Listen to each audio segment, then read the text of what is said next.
Okay, that should be good enough, I think. In terms of microphone volume, it's the same as last time. But welcome back, everyone. Yeah, we're streaming again. So, obviously, as I said, it's Archeon Battle Queens versus Team Cataclysm.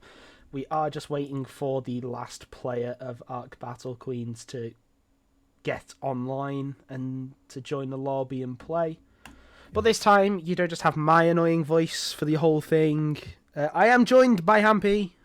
Hey everyone. Somebody actually likes me to join. But, excited to be back, and I'm looking forward to this game as well. I think it's going to be a really good game.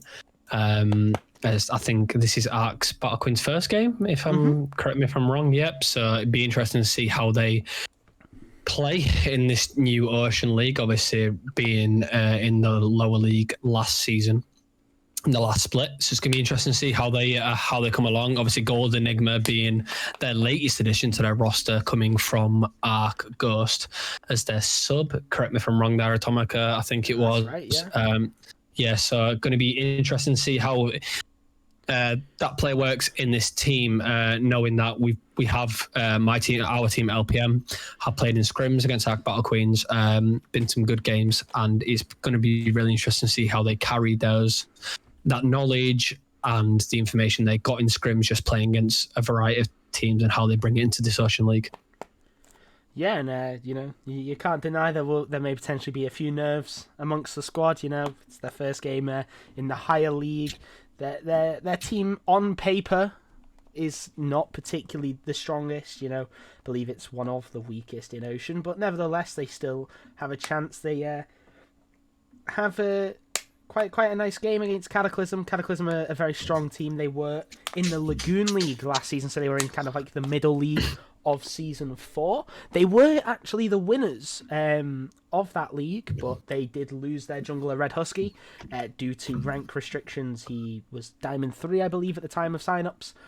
So he couldn't play, so they have had to mould the roster around a new jungler, which kind of mean, obviously, a little bit of displacement for the team, especially when they'd had such a long time of playing in such a way around that carry jungle role, or that carry jungler player. But yeah, they did actually have a game, I believe, versus Crescent Solari, and they have shook up their roster a little bit. Ainsley, I believe, departed or is still there, but the Cataclysm are rotating between the mid laners, kind of like in the LCK where you have two players for a specific role. They are rotating that player. So Ainsley has taken a step out for today. He is replaced by Yeol Hannah, who I'm not particularly sure. I believe it's a second account after a main account was banned. So we have had we did have confirmation of that. It's all fine. It's not like a real Smurf. It's not someone that's like D1 that's come into Smurf in CoraL League. We have done our research. Also, a new top laner has come in as well. I've forgotten his name already, but it will come back up on screen very shortly. Rasha, I believe. Rasha. Correct me if I'm wrong on that name there. I think it's Rasha. Maybe. Ratioed. Ratio. Yeah, let's go with that one. Ratio. Before we get into the game, guys, just want to mention that obviously we started up the new Watch Party voice channel in the Discords. This is just welcome for anyone to join if you want to chat and live react to the game as you're talking to friends. Don't have to join. It's nothing pressurized. It's just we asked in the poll and you guys voted for it. So I want to see if we like to use it. Don't be afraid to treat it as just a general channel to talk to people while the game's going on. But please feel free to still react to the Twitch chat and still talk with us. Obviously, those casters will not be able to join it. So if you want to talk to us as well and other people, feel free to. But that being said, I think we're going to get into the draft soon, Atomika. Yeah, I'm just going to make sure that both teams have the links. Yeah, and second to that, please. I mean, I may not have a second monitor, so I can't see Twitch chat, but please interact with us. We'll get lonely. Don't worry, I can see the Twitch chat. Yeah, Cataclysm don't have a link to the draft. I'll have to send it with them. I'll resend it, I think. Yeah, send it to just any one of them and then let them fight amongst themselves who drafts. But still, Arc Battle Queens are ready to draft. We're just about to get the link over to Cataclysm, and then as soon as they receive the link, we will be ready to go. Yeah, and it's going to be a bit of a funky draft. Arc Battle Queens, obviously, we don't know what they're going to look to draft for. We don't know who they're going to prioritize. Potentially, I mean, we know Raka's swapped to ADC now, right? So going to be interesting to see how she works in that role. Obviously, recently being in mid lane prior to that, so it's going to be fun to see how she fares up in that role. But knowing the capabilities of Raka and it being her main role, I believe, it should be perfectly fine for her. So it'd be interesting to see how they play around that, or if they opt to play around that. Yeah. As well, they do have to bring in a sub mid laner. They have not managed to find a mid laner in time. It is not classed as an emergency sub, though. I believe Cataclysm were informed as soon as the sub was found, and they accepted Dark Enclave as the substitute.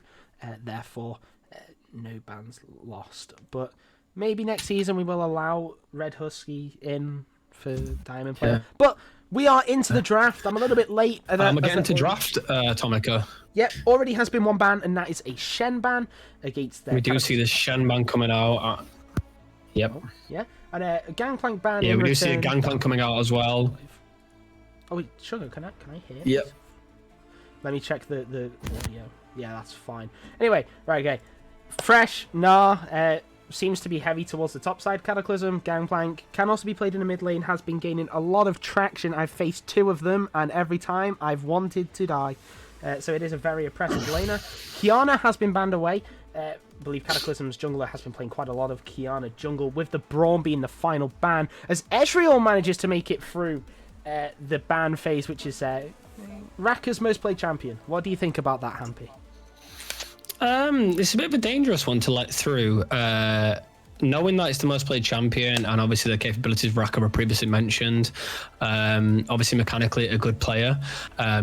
So knowing that they're going to be on the safety comfort pick of Ezreal, and we know Ezreal can become a late game monster if played correctly around that. So it could be interesting to see how that works out. But in return, looking like Cataclysm are opting for the Nautilus Tristana lane, which, as we all know, is quite an oppressive lane and quite an aggressive lane, and does significant damage if the Nautilus can land a hook or land a root of sorts, especially with the Tristana bomb as well.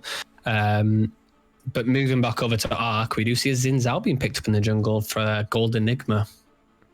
Yeah, Xin Zhao, I believe one of his more played junglers, and Xin Zhao right now in the meta, very strong. We did see earlier on today, Narbage Day did pilot that Xin Zhao and had quite the performance. In that jungle role was highly impactful. That Crescent Guard as well. Ezreal Leona as the bot lane. Good disengage. Leona normally seen as a good pick into the Nautilus. However, I have sources, aka one of my friends, that does actually believe that the Nautilus does prosper in this matchup. As the Lee Sin is looking to be the counter pick towards the Xin Zhao.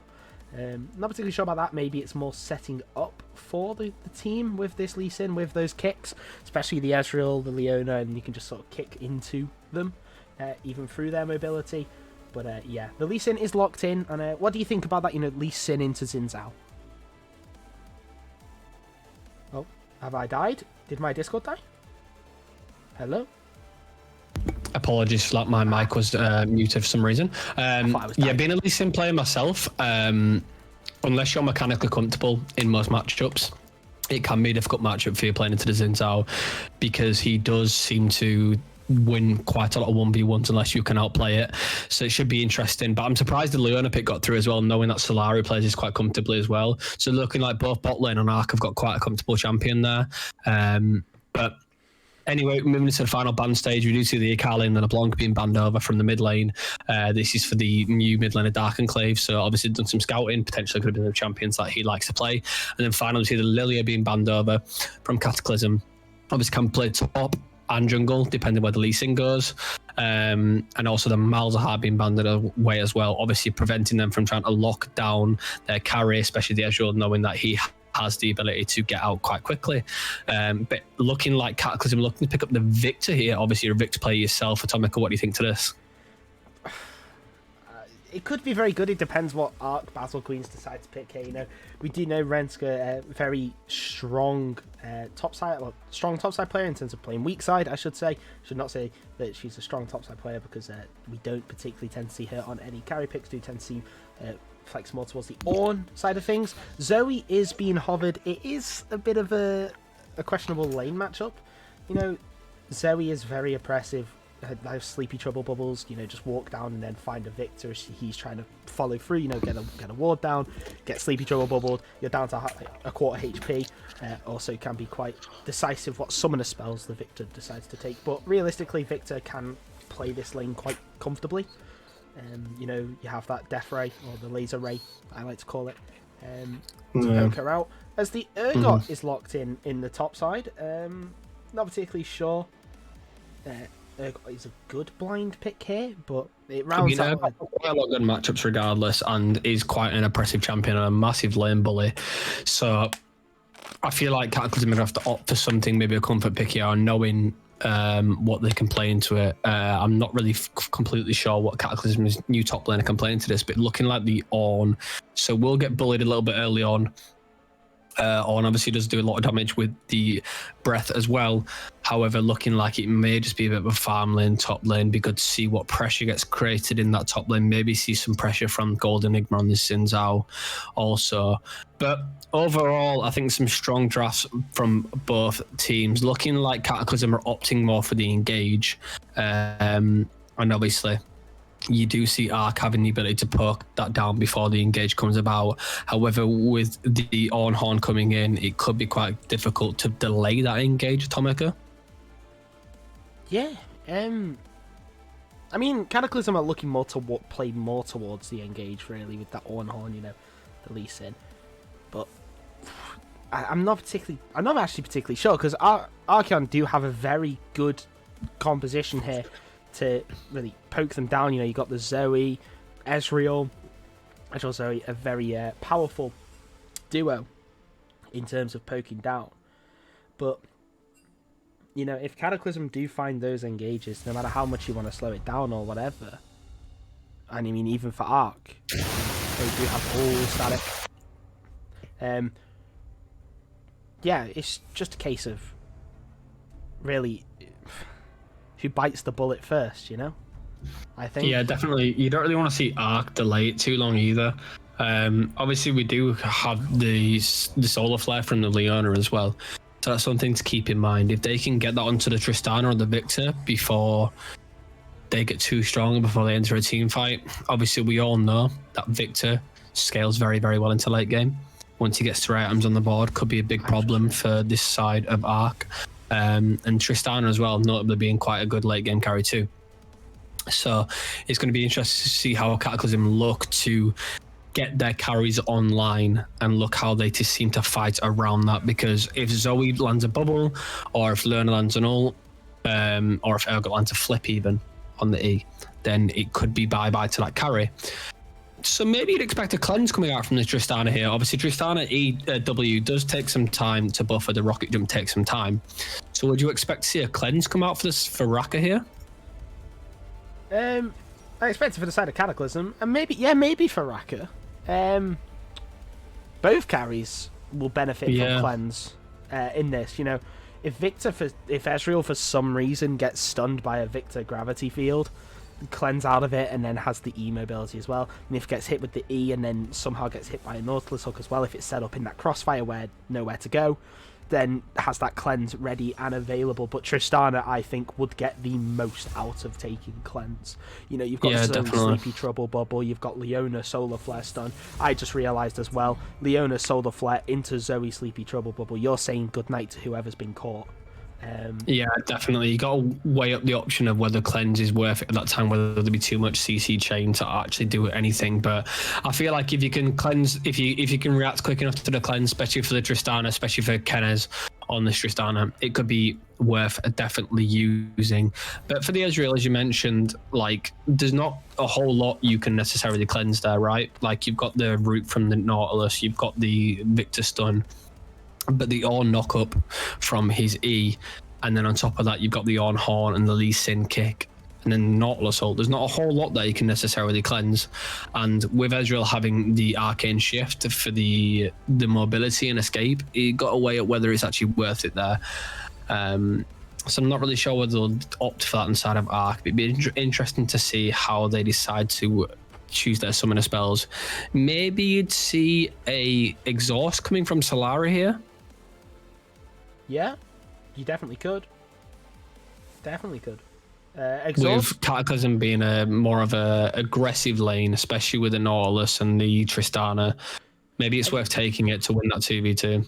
I mean, as well, the exhaust in team fights, like, realistically, the exhaust, if you look on the side of Cataclysm, they have one form of DPS, and that's that Tristana.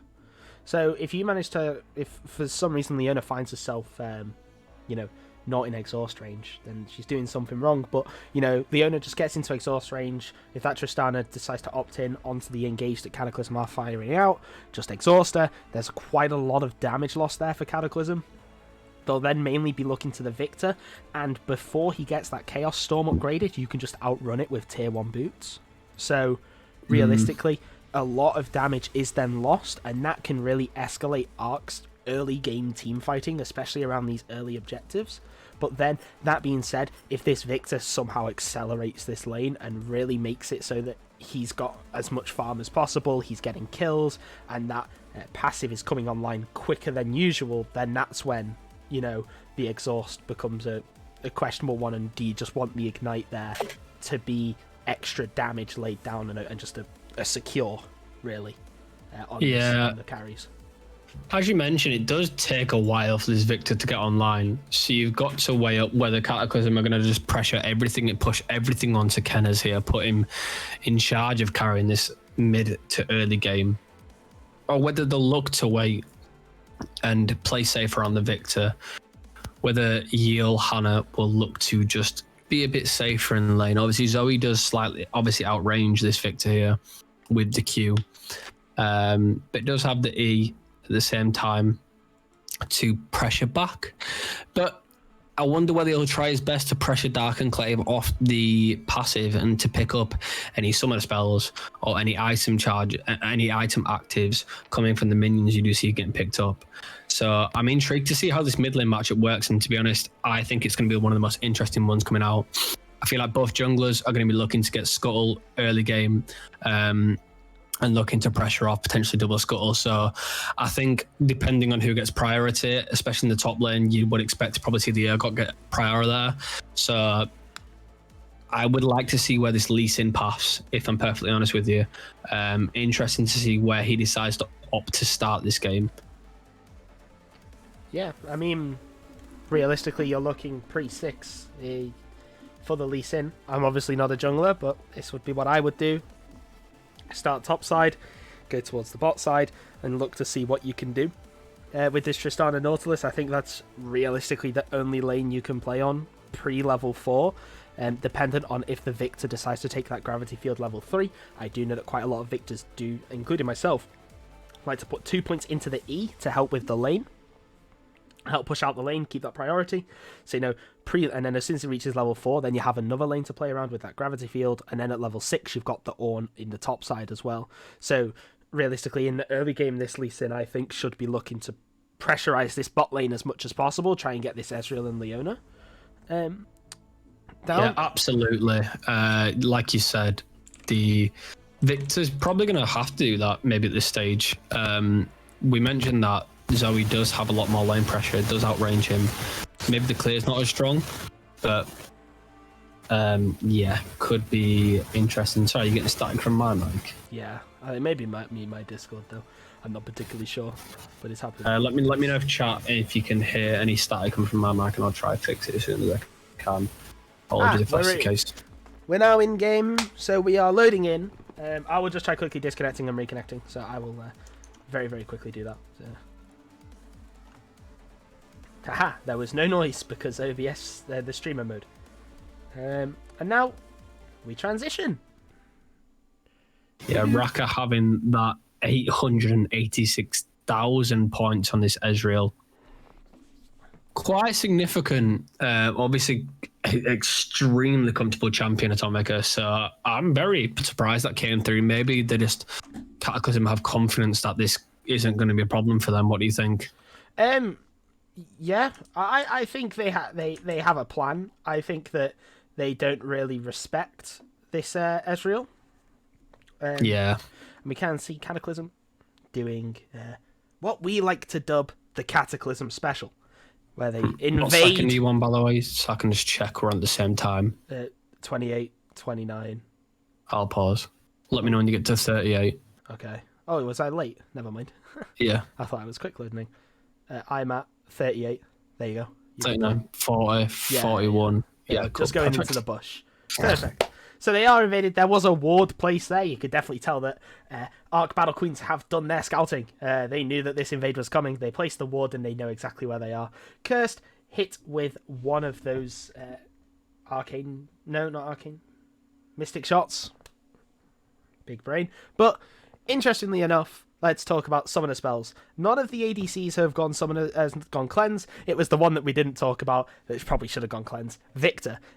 Cleanse against this team is actually really strong. I think it's like super duper strong. It's because like if Victor gets locked up by Leona, then he can just cleanse and then run away with that phase rush, especially. So he can allow and yeah, the ward, they're still trying to cheese in the bush, but, you know, the ward is there. Cataclysm aren't going to find anything with that. So, yeah, I mean, as we said, like, before, the Tristana opting to not take the cleanse is an interesting point.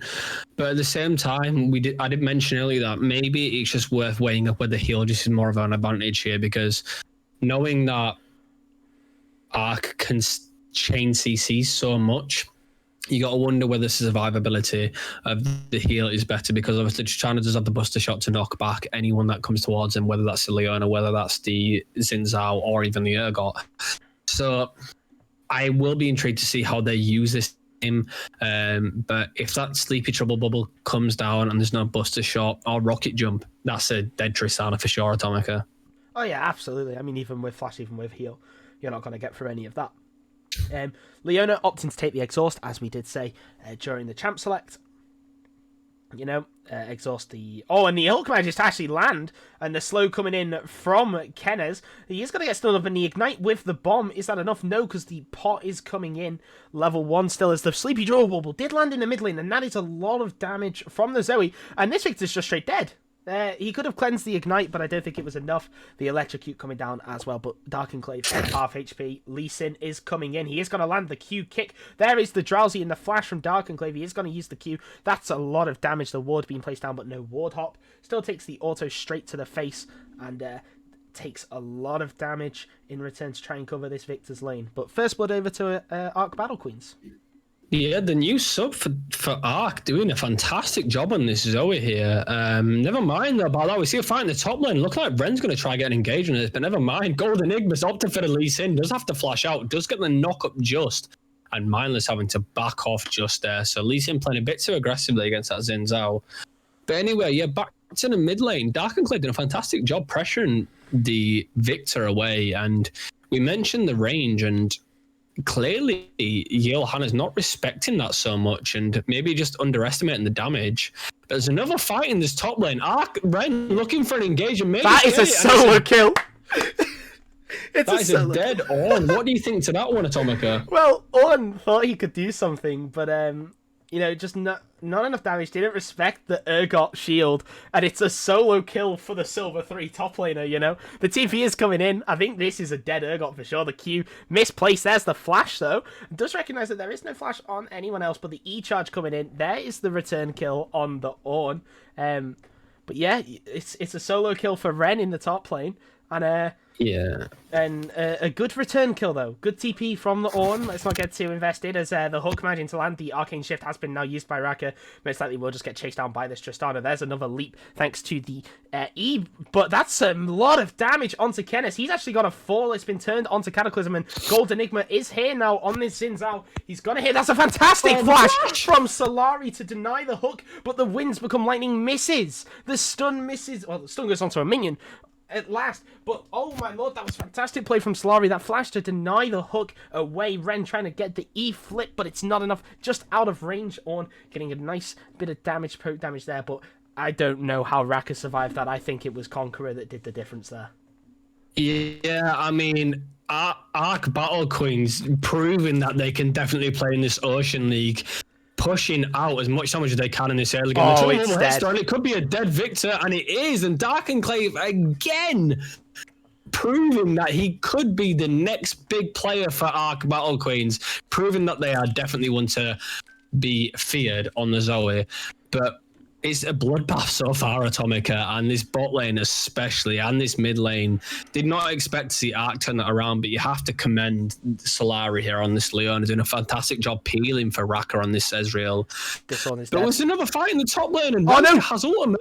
No, the ultimate went wide. The ultimate went wide. Oh, He tried, no. should have flipped and then used the ultimate. However, did opt to save it to try and find the Ornn. Ornn managing to get away thanks to that E. However, yeah, this is a bloodbath. Dark Enclave 2-0-0 on this Zoe now. Victor just not respecting this Zoe, or Dark Enclave is reading this Victor like a book. However, you know, Arc Battle Queens are really being allowed to just accelerate this game. It's exactly what they want to happen, you know.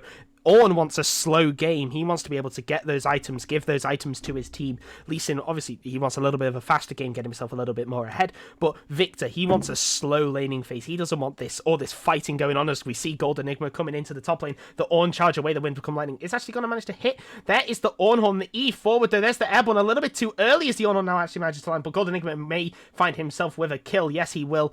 One more auto. Did the job. But, you know, this laning phase is just so quick, it's so fast, it's so action-packed, and, you know, in the bot lane, Arc, that's the one lane that Arc want to play slow, and they are playing it quite slow, but Cataclysm forcing the issue, as I say that Solari managed to find an engage onto Kenez. Not much to follow up on, though. Mindless is behind. The Ignite has gone down the stun onto Kenez. Kenez going to leap forward. The Q is going to land. The E is going to miss though because of the flash, and Solari may find himself dead. No, he won't. He's got the potions. He's got everything. There's the exhaust. It's going to be enough that the Q is going to land onto Raka, and Raka's going to find. It's a double kill. And the sleep is actually going to land into mid lane, and it's an ignite, and it's a kill, but the Lee Sin will also fall thanks to the tower dive. 2 kills going on to this Lee Sin for the price of 2 for the mid laner and the jungler. Oh my lord, there is actually so much action that I can't keep up. Yeah, unreal. I mean, I feel like Mindless felt a little bit of R. Kelly telling him his mind telling him no, but his body was definitely telling him, yeah, he wanted that Q and he took it. And I mean, he obviously knew the limitations of the champion there.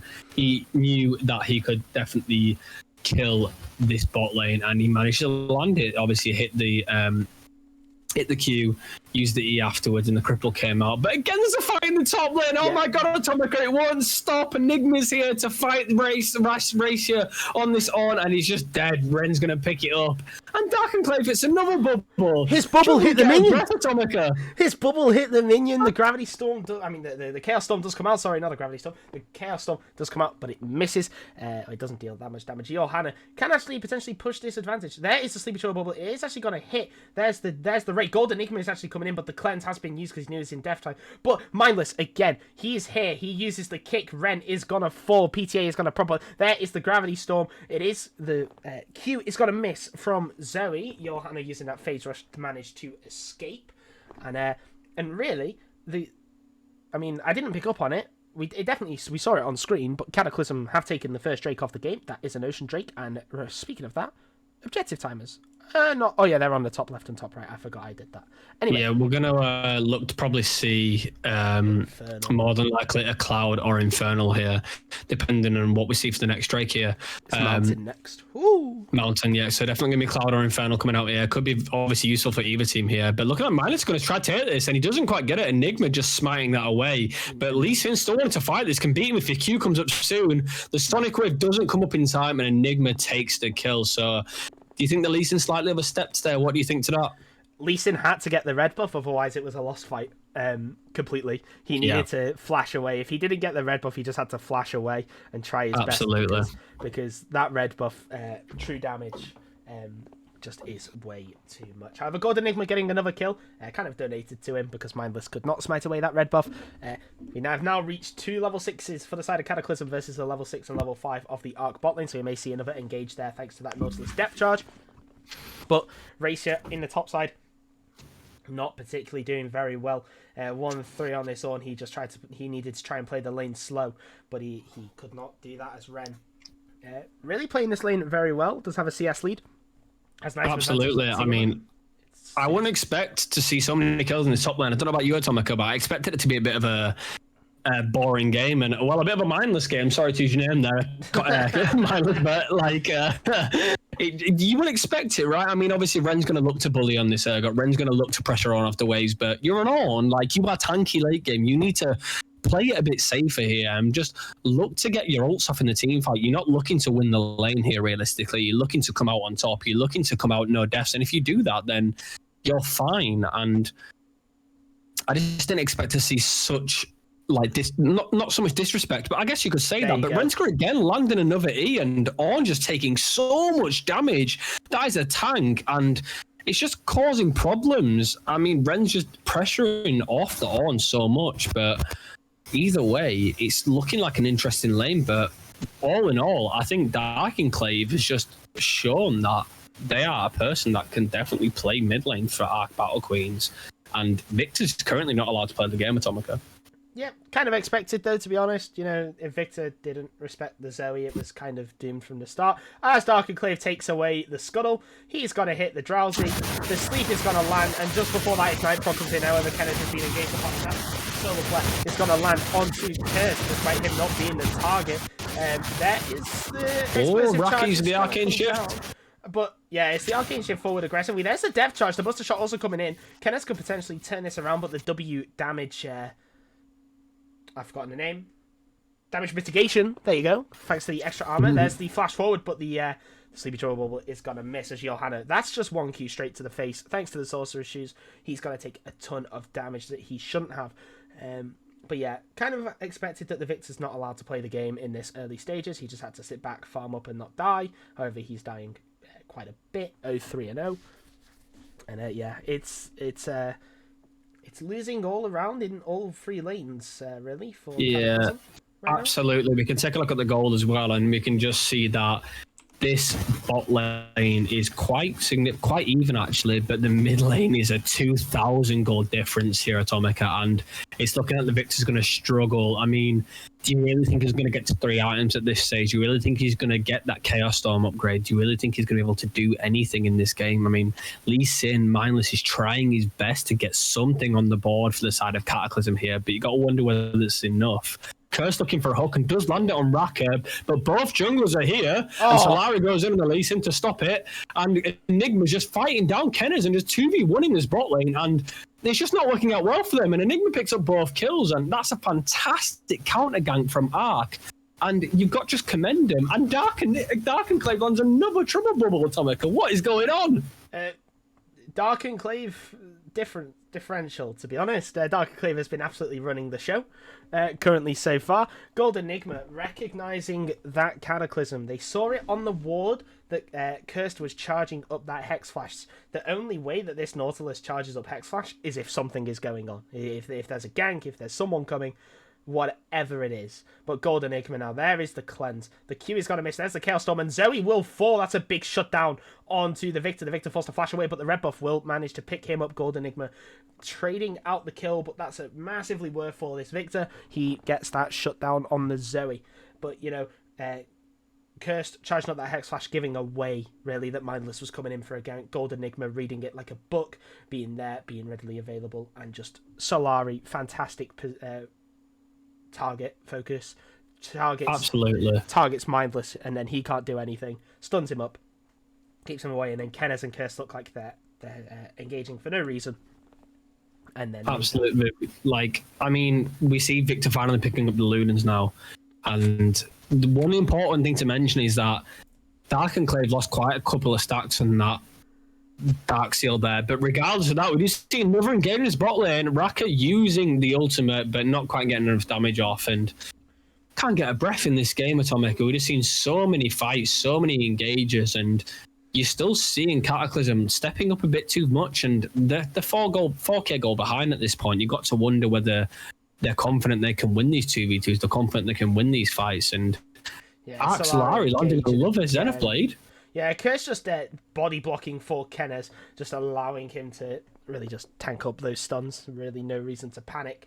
However, Kurt's tanking up a couple more Mystic shots than he potentially would want to, as Dark Enclave is going to try and find a little bit of poke onto the mid lane. But, you know, this is exactly what Arc want.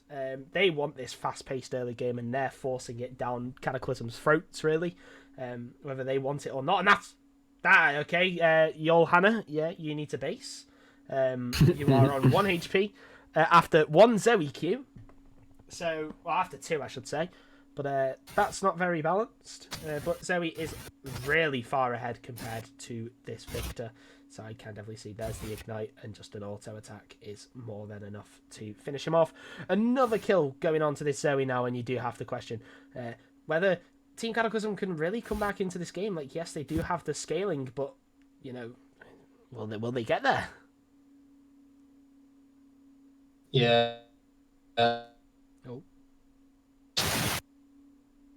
Oh, sorry, have I gone? Oh, I'm here. Okay, never mind. My sound has gone. Oh, no, it's back, I think. You still with us? I think so. My sound's gone, but I can live without.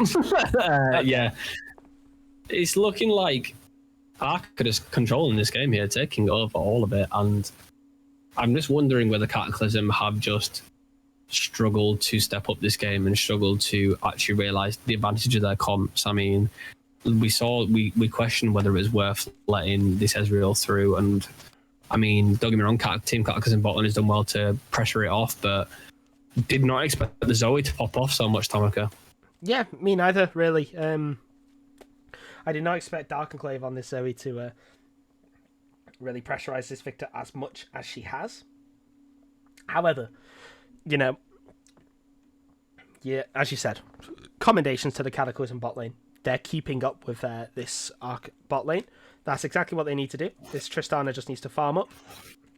Right now, they are in no position to engage. Dark Enclave is coming down. There is the Sleepy Trouble Bubble. There's the engage. There's the sleep. And there is most likely the death of Cursed. Cursed, you were cursed to your death. Kill being donated over to Raka. And now Archeon. Battle Queens are moving on to the Drake. Now Dark Enclave is going to find himself asleep onto Mindless. That's a lot of damage. Solari is going to get kicked away though, and Mindless going back in. Thanks to his Gore Drinker, he will survive though. The Chaos Storm is there. There is the Sleepy Trouble Bubble, and Johanna just walking straight into it. There's the E-Auto from Raka. That's the Ezreal Mastery being shown there. The Winds Become Lightning just about dodging. Renska coming in a little bit late with that TP. However, the airborne over the Mystic... no, I've forgotten the name of it. Doesn't matter. Arcane Barrage. Arcane Barrage. Something like that. Mystic Barrage. Whatever. The ultimate of Ezreal goes wide. Misses Mindless, so the Urgot couldn't pull him in. However... the True Shot Barrage. That's the name of it. True Shot Barrage goes wide anyway. Doesn't matter, it didn't connect. You know, for a second tower going down towards the side of Arc Battle Queens, and they are 7k ahead. Quick maths. As Ren's now just punishing this bot tower, and Cataclysm, you really feel like can't do anything on the map. They just need to sit back, they need to farm, they need to do whatever they can to stay in this game, because right now they are out of it. They have disconnected from the game, and they need to find a way back in. Renska is just doing the Urgot things you'd expect an Urgot to do at this stage. She's ahead in farm, she's ahead in gold of this on, and she's just going to look to pressure the side points, the side waves at this point, and doing a really good job of it. It forces the side of Cataclysm to look to de-push these waves, forces them to step back a little bit, and Arc just have complete control over this game at this point. And they're already moving the vision lineup. You can see Solari looking to push it into their jungle, looking to pressure them off their jungle, taking control of all of it. We see Enigma looking to path top lane, and Mindless is opting not to back. Yeah, and it could be a 2v2 here. It's a 2v2 where Enigma and Dark Enclave are just so far ahead that you do actually expect them not to do anything.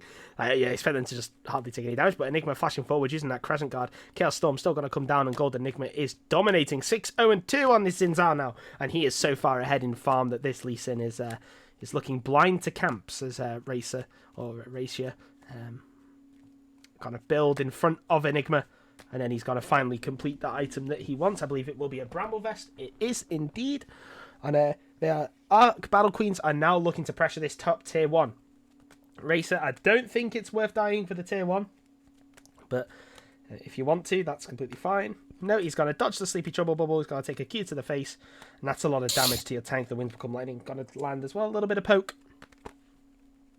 and he's going to back off. Yeah, you've got to wonder whether Cataclysm, they're looking to get a pick on Renska here, but is she tanky enough to take on 3v1 here? She flashes out, and they're putting so much into just trying to take anyone out in this game of Cataclysm. You got to wonder whether they just think, okay, what's gone wrong this game? What can we do for the next one?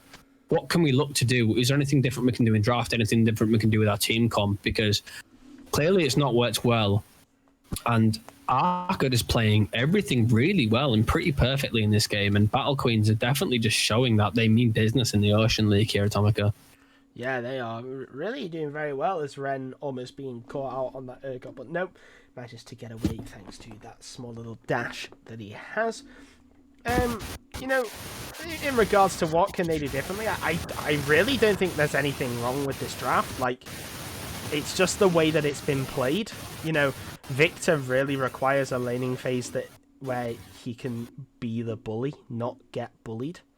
Like, for him to be able to sort of settle himself down in the lane, you know, giving over that early first blood, you know, against that Ignite in the mid lane, it's just impossible really for him to play the game. So maybe swap out Victor for something that still scales quite well, but is a little bit more self-sufficient in terms of laning things. I can't really think of the way to describe it. A little bit more safer.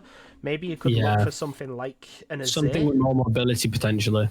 Maybe, especially if they look towards something like the Zoe, maybe something like an Azir could be quite handy for Cataclysm.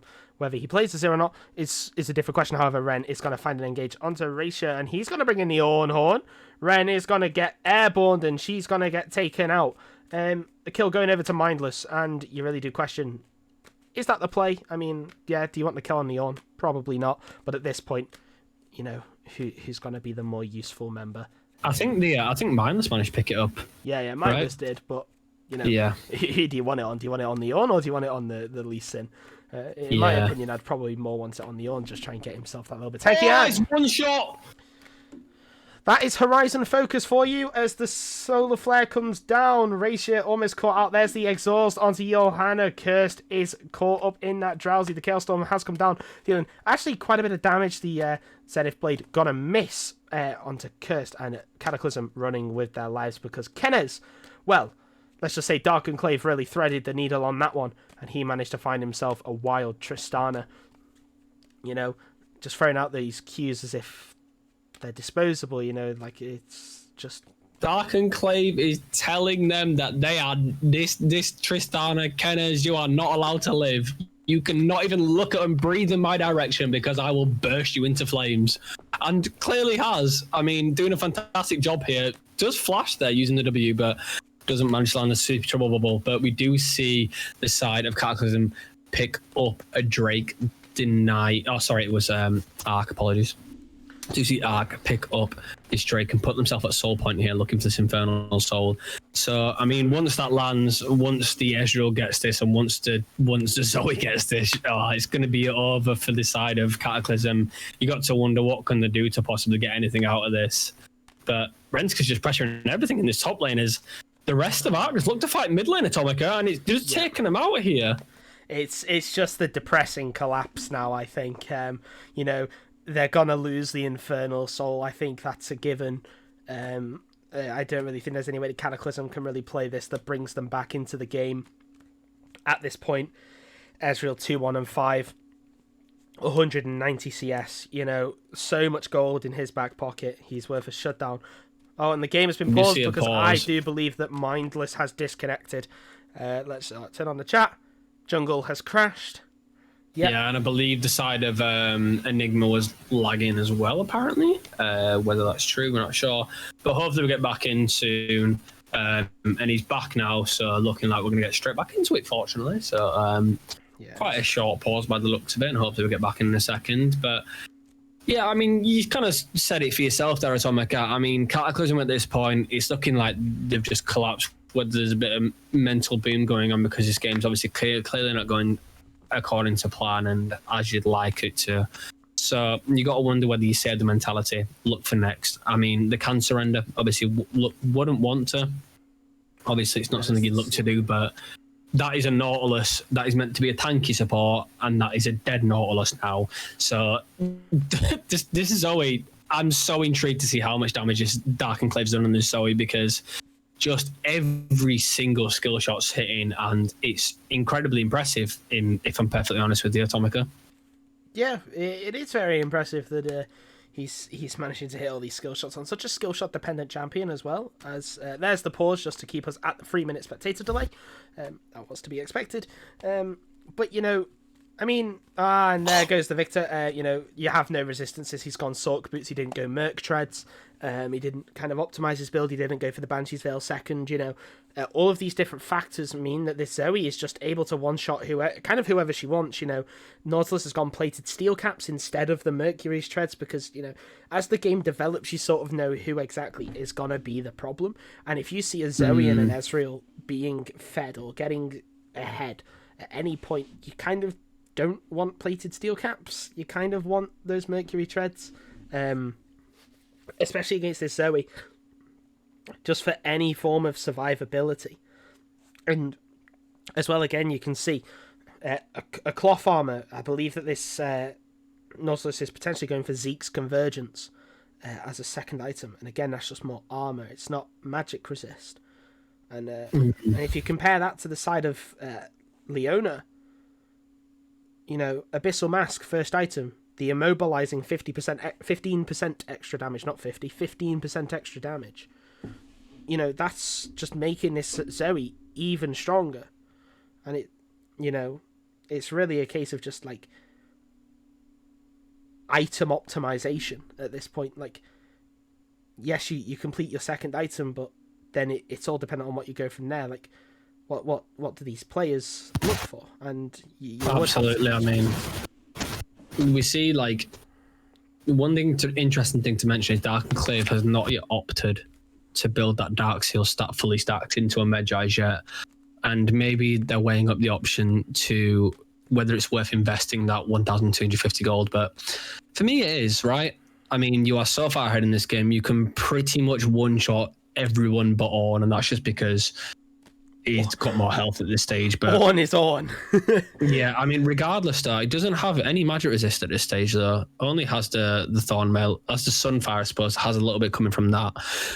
35, I believe, if I'm not wrong. 45. No, it's been upgraded to 45 Crest.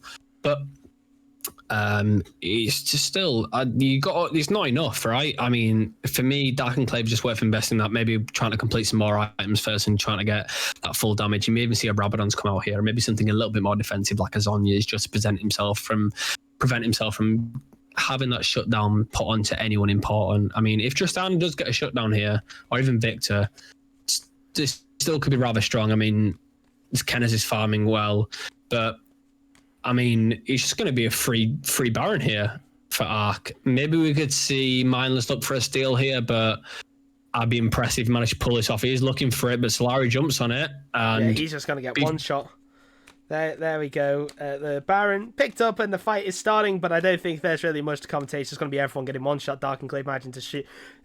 Absolutely destroy Cursed, and there we go. There's the double kill onto the Tristana. Now there is very little damage. The Victor trying his best to run away. Not much he can do. There's actually a big airborne there from the Ornn, but it's a triple kill for the Zoe. And there is the wing become lightning for Gold Enigma, managing to pick up this Victor, a clean ace for Ark Battle Queens, and they start themselves, I mean, potentially going to end the game with these Baron buff minions. I would not say so because Lee Sin and Nautilus are up. Potentially grab themselves an inhibitor and then head towards the Infernal Soul. We can see on the map Urgot and Ezreal going towards it now. You see, for me, I feel like you could have ended there, right? I mean, you have a wave pushing top, you have a wave pushing bot side. Despite the fact that Solari had to back there, you have Baron and you have an 11 kill Zoe and an 8 kill Xin Zhao there. Like, you can just pressure off anyone that pushes forward. You have the puck clearly, and you have the ability to hit these skill shots, as Darkencliffe has proved on so many occasions this game. But you can't disrespect him for not wanting for being safe, wanting to pick up the Infernal Soul, and you just expect a 5-man min at the stage, right? Atomika, you'd expect him to push down mid lane, just look to end the game here, because feeling a little bit miserable for the side of Cataclysm here. I'm feeling sorry for them not having to just play through this at this stage, but I suppose these are the best games to learn from, right? I mean, I wouldn't say that they're definitely the best to learn from in terms of how to play the early game, but then the late game is just your team getting one shot over and over again by this definitely. Zoe. So it's I would definitely say that there is a couple of things that they could potentially learn from the game as a team, dependent on whether the team stays the same, because I think after the last time Cataclysm got a little bit rocked, one of their players unfortunately left, so they didn't have time to work through it as a team. But there we go, mindless one shot by a Q, and there wasn't even a True shot sneaky barrage. trouble bubble. True shot barrage coming through. This Lee Sin is gone. Cursed again, getting put down to half HP thanks to a Zoe Q from out of vision. Out of their vision, and there's another Zoe Q. Cursed forced to run away. They're now going to get the inhibitor on the top side, and that is the end of the game. Just a 30-minute domination by Arc Battle Queens. The Ornhorn is coming in, but it's not enough. It's just going to lock up Cursed. Cursed going to flash away. Racia is going to fall. Kenez and Cursed, you probably want to save the KDA. It's going to use the depth charge, but it's all in vain as Arc Battle Queens pick up game 1 of this series. Yeah, I mean, fantastically played. They proved they can fight in this ocean. They proved they can play well, and for me, just all around, like, fantastic play from each member in that game. But if I'm going to give my own MVP just based off that, I'm definitely going to give it to this Dark Enclave on this Zoe, hitting every skill shot. Couple at the end the miss, but you just remember the big ones, right? You remember the one shots, and the Victor just couldn't play the game. Neither could the Tristana, and you've got a feel for them at that stage. I mean, just not being able to do anything really at that point in the game, but really well played from our Battle Queens, Atomika, and unfortunate for Cataclysm, obviously going to look to improve the next game, and we hope to see something come out for them, maybe a bit of a closer game this time. But either way, interesting game to watch. Yeah, a very interesting game to watch, and you can definitely see Arc Battle Queens have done their research. They recognise how, I mean, you could see it from the start that they'd done their research, recognising how Cataclysm want to play the invade. They placed the wards down, and, especially Gold Enigma, they had very good jungle tracking. They knew that Mindless was on the bot side, and that counter gank, I think that was when the game really shut down for the side of Cataclysm. But it was, another one to learn from, pick up where they went wrong, and just really try and adopt the draft to be potentially a little bit more aggressive in the early game, not try and give up as much and allow themselves that freedom to play during that early to mid game. But I will put up a poll, who you think the MVP is of game 1. You said it was Dark Enclave. I'm going to go with Gold Enigma because I think that he was fantastic in the jungle. He jungle tracked extremely well, outfarmed this Lee Sin, outplayed him at times as well, and also his build, he did actually adapt it so that his team could do more damage as well. So as well, being that solo player, imagine to get all those camps, is a team player as well. But yeah, the MVP poll vote is up and running, so if you all want to vote, it's on a 2-minute timer.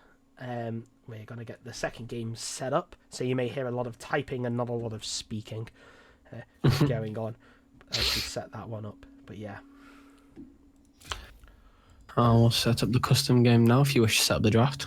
Yeah, you set up put a password on it. Yeah, I will do this time. So randomers don't join. Arc Battle Queens, create, and then I'll just send the things over. Copy. Yeah.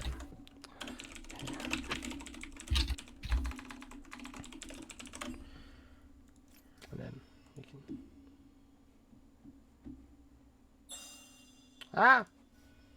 Got scared by your invite then, but yeah. Spectators. Ugh.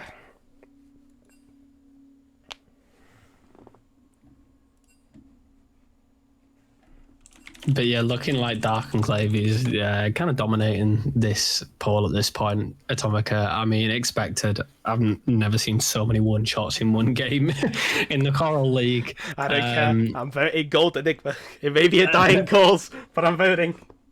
No, I mean, respectively so. Gold Enigma just put so much pressure on every lane that game, and maybe not the top lane so much, but clearly Renska was obviously sufficient enough to just battle that out. But putting pressure on every single lane, so definitely a memorable mention there, and definitely worth mentioning. And I'm expecting big things from the next game as well. But we do see Dark Enclave picking up that MVP, and rightfully so, being able to use so much damage and being able to push so much. And don't think we managed to see the stats from the last game, unfortunately. I think we may have just missed that. Apologies. Maybe we can see if we can take a look from any of the players if they know any of the damage, and they can write out in the chat for us. That'd be helpful. But regardless, we're moving into game 2 soon, getting the draft set up now. Players are just joining the lobby. What do you expect from this game? What do you expect Cataclysm to do differently? Do you expect a different draft? Do you expect to ban anything out? Ban the Zoe? Yeah, for me, the Zoe... Just basically try and limit this mid lane, because Dark Enclave was just all over the map.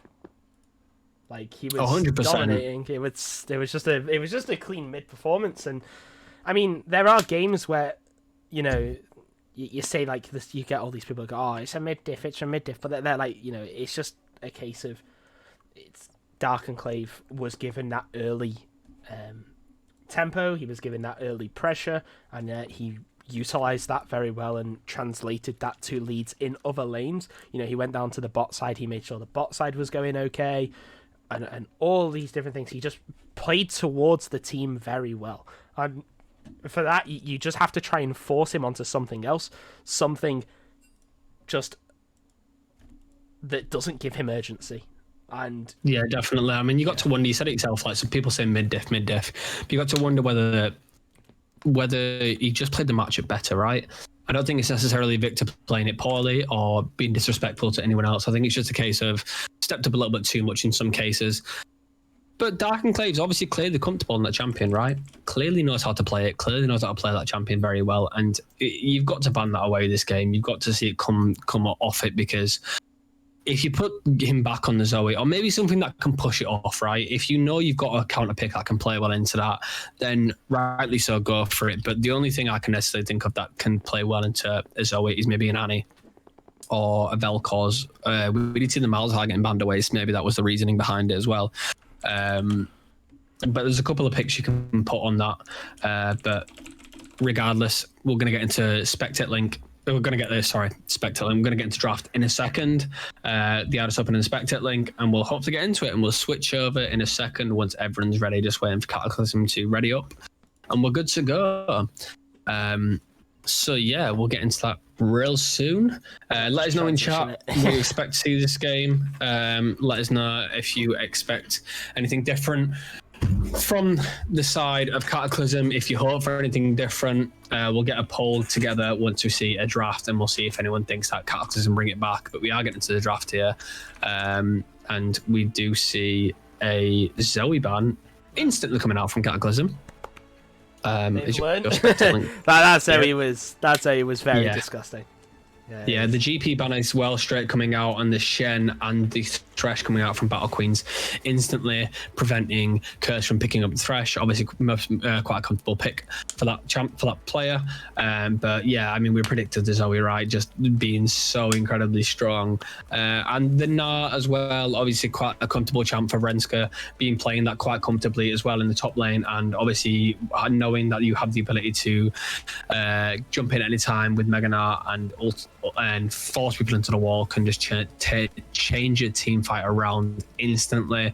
But the first pick for the side of Cataclysm is going to be the Braum, so maybe looking to be able to peel a bit more this game at Atomika, looking to be able to prevent Kenez from being so vulnerable in the spot lane. Well, yeah, I mean, Cataclysm tried it in game one. They tried the engage heavy and try and get him fed through playing like sheer aggression, trying to just out aggro Arc Battle Queens. However, they've played that game. They've recognized, hang on, we can't play like that. That style does not suit how Battle Queens see the game, or it suits them a lot better than it suits us. So transitioning their composition, picking up something like the Braum to stop dives, you know, to provide safety for the ADC, I think is a very good transition. Yeah, definitely. But we do see an instant Ezreal and an instant Zinzao. I mean, if it ain't broke, don't fix it, right? Atomika. We see the Zinzao coming out instantly, the Ezreal coming out, obviously being a comfortable pick for both the side of Gold Enigma and for the side of Braca on this Battle Queens team. Played very well by both players this game. I'm looking like maybe see a Kha'Zix coming out from the side of Cataclysm here. I mean, Kha'Zix obviously being notably a very strong champion, quite a lot in solo queue, not as much you see it in a team environment, but if you can isolate this Ezreal, right? You can isolate this Ezreal from the team. That is a dead Ezreal. Kha'Zix does a lot of damage if he gets the isolation passive off. But with the Zinzao, may have the opportunity to win that 1v1 in the jungle. Be able to pressure him off the scuttlecraft, be able to create more pressure across the map. But we see the Lucian coming out as well, Atomika. That is a deadly bot lane if you manage to chain CC that, right? I mean, it could also be a Lucian mid. I don't anticipate it to be, but because it was obviously nerfed and he was a lot given that small buff where it's like allies and it deals bonus damage, etc. But yeah, Lucian Braum, a very a notable deadly duo in the bot lane, and as well it just has so much pressure. Like even if Ezreal takes E level 2, they still have the chase down, and that is a rel coming in. I'm not particularly sure about that one. I mean, it's quite good. You know, if Kha'Zix sleeps in, you can stun him mid-leap with Rel. You know, Rel with that Magnet Storm. Like, that's a very strong team fighting support that Arc Battle Queens have locked in. So potentially you are going to look to see something in the top side again, like that Urgot, and potentially an Ornn for the side of Ornn for Ren. But you know, never know. Urgot is actually now looking to be banned away by Team Cataclysm, and they do take it away. Recognizing that Ren was alright on it. The Rel, like, not notably as strong as she was quite a few patches ago. Did get quite a few nerfs. But before I talk about more about that, we'll talk about more of the bans. We see the Akali being banned out from Dark Enclave. Obviously, maybe a pick up they played before, or potentially just knowing that it's a strong solo pick that can be played well. And if you have the ability to play the Zoe, a difficult champion to navigate, then obviously must have the ability to play the Akali. But the Victor coming out from Battle Queens this time, a denial pick. That is straight up a denial pick. Taking it away from Cataclysm, taking it away from Johanna, and I'd be interested to see how Dark Enclave play this out. I mean, the band away the Malzahar, the band away the Lilia again, but we see the Ornn being hovered by Cataclysm this again. Do you think it's worth picking this again, Atomika? How do you feel about this one? And it's a Kassadin! I mean, the Ornn wasn't necessarily the problem anyway, but Kassadin into Victor, that's a very strong matchup for Kassadin. He can just Rift Walk away from the Victor stun. This matchup pre-6 is okay for Victor. You can kind of bully the casting. He is a melee champion. Many people forget that. But as soon as it reaches 6, that Rift Walk comes online.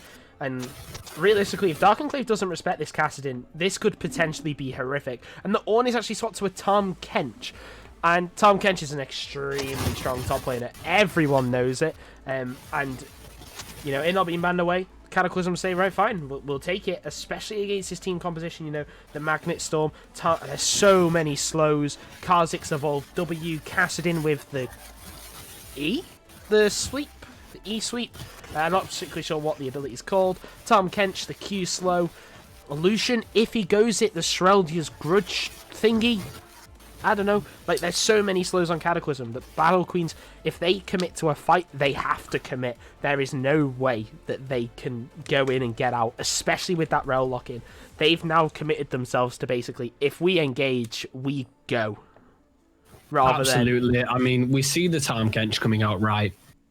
I think we can all agree the vast majority of us hate this champion. with the recent changes, this champion can be extremely oppressive and extremely obnoxious in lane, especially. But we see Ren looking to counter that with the Ornn. We know it's a comfort pick for Renska. Maybe looking to play this lane a little bit safer than last game, because we know Tahm Kench can be a bully. We know the tongue lash can come out. And I think we know that Renska is also quite a hate. Does also hate the Tahm Kench, as we see in the chat as well. So thank you for confirming that. Yeah, the vast majority of us do struggle against the Tahm Kench. I think it's because there's a struggle around the counterplay, right? It's difficult to navigate around. It's difficult to play against it. But I expect to see a bit of a safer play from Renska this game in the top lane. Bit more laid back and let the wave come to you. Just build yourself into that late game. Let your items come through for the Victor and the Ezreal. But I think the mid match was going to be the most interesting one again this game. I'd like to see how Cataclysm bounce back, how Johanna managed to navigate this Kassadin, because although Battle Queens have quite a good scaling comp with the Victor and the Ezreal, Cataclysm have a Kassadin, right? Atomika, we know how hard that can scale into the late game, and if he manages to get a lead, if Enigma doesn't shut this down in the early game pre-6, then it could struggle so much in the late game. Yeah, and there was an accidental pick of Urgot instead of banning, so there was a quit and a restart, but you know, it's... I will need a bathroom break quickly before we start, so just bear with me 2 seconds. I will. I apologise. It's okay. Gives me a little bit of time to talk about it as well, and answer what you were going on about with the Kassadin. Kassadin 16, we all know hard spike, he becomes really strong. However, you know, Cataclysm's job in this game, they have a self-sufficient bot lane, Lucian Braum. It's very good at disengage, very good at engage. It's just a very good overall bot lane. They synergize really well together. The weaknesses that they have is poke, and they are against an Ezreal. However, Cataclysm in this game need to get this Tahm Kench ahead. If they don't get this Tahm Kench ahead, this could be an issue. However, Cataclysm as well, you know, Arc Battle Queens, if they're looking for a team fight, they need to, like, you know, be Relul into Ornhorn. However, like, Ornhorn into Relul. However, if they engage with Ornhorn, Braum can block it. And if Braum isn't there to block, then Tahm Kench can just devour the Ornn, because he can stack up really quickly now. So, you know, or, I mean, Tahm Kench can even airborne him out to be able to not R2 for Ornn, so he can't knock the Ornhorn back, and then Rel is just magnet storming with no follow-up damage. You know, Zinzal's gonna have to go in on that as well, Victor, Ezreal, whatever. But there's so many tools to deny this Ornn what he's majoritively picked for, that I kind of see teamfights actually in favour of Cataclysm, especially, like, the scrappier the better. However, you know, if Arc Battle Queens find a choke point, Rel comes in with a magnet storm, whatever, you know, it's just doomed. Like, you may as well just FF go next after that team fight, to be honest, because that's how team fights are then going to go, even at scrappy levels. They will win just purely off item advantage, etc., etc. But, you know... Absolutely, we probably expect to see maybe playing around this Kassadin, looking to funnel their resources into this. But at the same time, we've seen Kha'Zix carry games, right? We've seen Mindless play well in this Lee Sin. Obviously, mechanically quite a strong champion, a difficult champion, apologies. But Kha'Zix is one of the champions that, if he can snowball in that early game, then can just be an absolute menace to deal with, especially for your carries, especially with the Ezreal. And it's not as if the Ezreal can use a whole lot to deny him from chasing him down. If Battle Queens can't peel for Raka, the Kha'Zix clearly has the resources with the ultimate and with his jump to chase down this Ezreal, depending on what Mindless decides to evolve here, right? And it could be a big problem. So you'd expect... I'm interested to see how Cataclysm play out this game, and if they opt for the early step back and let Kha'Zix try to snowball this early game and then look for the Kassadin to scale into the late game. Because if you can get a lead on this Kassadin, it's going to be game over from Battle Queens, in my opinion, Atomika. Yeah. I mean, they do have the lockdown tools to deal with this Kha'Zix, personally. Absolutely. Like, you know, the Rel, the Ornn, there's so much going on, like, as well. You know, Rel just saves Magnet Storm. She doesn't even have to W in Magnet Storm, you know, quite a lot of people forget that she can just activate it on her, like, on her horse. It's just obviously a lot better to use it during the crash down. However, you know, Kha'Zix getting ahead can be a major issue, you know. Kha'Zix is one of those champs in solo queue that quite a lot of people smurf on because it's just so impossible to deal with, and that isolation damage. I mean, not even isolation damage. If they're not even isolated and he's ahead, he still deals really dumb amounts of damage. However, as well, Tahm Kench can become this really beefy frontliner with anathemas, Frostfire Gauntlet making him even bigger. However, that just makes him more of a target for those Ezreal queues. And Kassadin as well is the backup insurance, I guess you could say, for Cataclysm. The game's gone to 30 minutes. Oh well, it's fine. Kassadin's level 15 anyway, so one more level and then it's kind of a bit like a Kale. Absolutely. I mean, they have so many carries. You said it yourself. They have the Kha'Zix, they have the Lucian. So you said they've got the backup insurance, and you've hit the nail on the head there. If all goes bad and the bot lane can't get a lead and the Braum can't pressure off and use the Lucian passive to get an advantage, then you've got the Kassadin there. Kha'Zix can snowball in the early game. So I wonder whether this time Kench will try his best to create pressure in his top lane to allow the Kha'Zix to snowball this early game. And the same with the bot lane, right? You maybe expect to see Cursed looking to roam a little bit with this Kha'Zix, looking to get him ahead in this jungle, because if you can shut Enigma off this Xin and Xin falls behind, it's a problem for this Xin Zhao, and maybe Gold Enigma will struggle then, because clearly they managed to create so much pressure that Mindless couldn't do anything on this Lee Sin in this early game, in the last game. So I would expect to see a little bit more pressure from the jungle in this game with Atomika. Yeah, for sure. Kha'Zix gets behind on the Xin Zhao as well. Looking at it from both perspectives, Xin Zhao gets behind on the Kha'Zix. Kha'Zix can just permanently be in Xin Zhao's jungle for free and just kill him over and over again. And then if you look at it from the opposite end, if Xin Zhao gets ahead of Kha'Zix, Xin Zhao could be in Kha'Zix jungle 24/7, killing him over and over.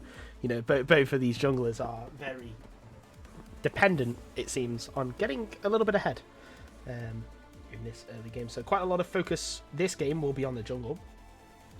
Mid lane is dead because it's a Kassadin. We may see quite a few kills here or there, but nothing too spicy.